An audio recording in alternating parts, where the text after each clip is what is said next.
বন্ধুরা রুমা রান্নাঘরে চলে এসেছি। আজকে আমি করে দেখাচ্ছি লাউ পোস্ত। লাউ পোস্ত করতে কড়াই বসিয়ে দিয়েছি, একটু তেল দিলাম, জিরে ফোড়ন দিলাম, তেজপাতা, একটা শুকনো লঙ্কা ফোড়ন দিলাম।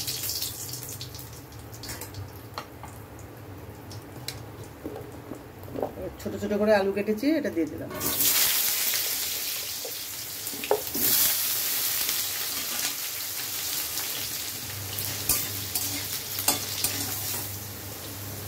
পোস্তটা নিয়ে নিয়েছি, এটা বেটে নেবো। ছাঁকনিতে নিয়েছি, এটা জল দিয়ে আগে ভালো করে ধুয়ে নেবো, তারপরে বাটবো। সাথে কাঁচা লঙ্কা বেটে নেবো।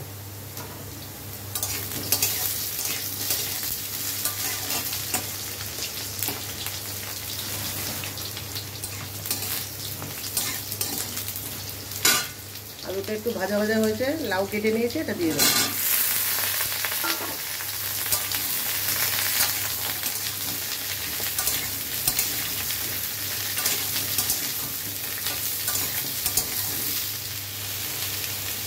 দিচ্ছি টমেটো,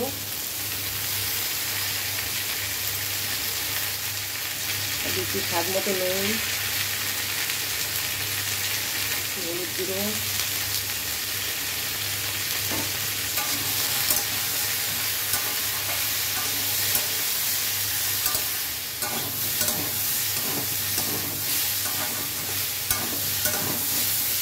নেড়ে চেড়ে নিয়েছি। এবার পোস্ত বাটা দিয়ে দেবো, পোস্ত আর কাঁচা লঙ্কা বাটা।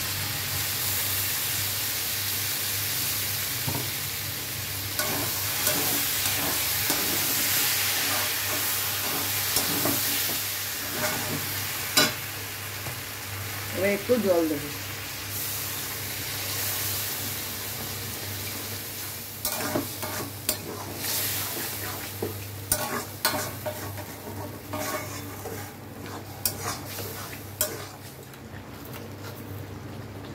দিচ্ছি একটু চিনি।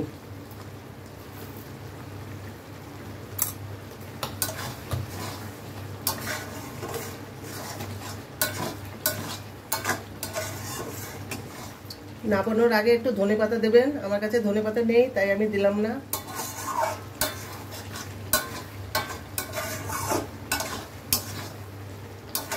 লাউ পোস্ত আমার হয়ে গেছে। ভালো লাগলে লাইক কমেন্ট শেয়ার করে দেবেন আর সাবস্ক্রাইব করে দেবেন। আজকের ভিডিও এতটাই, আবার দেখা হচ্ছে পরের ভিডিওতে।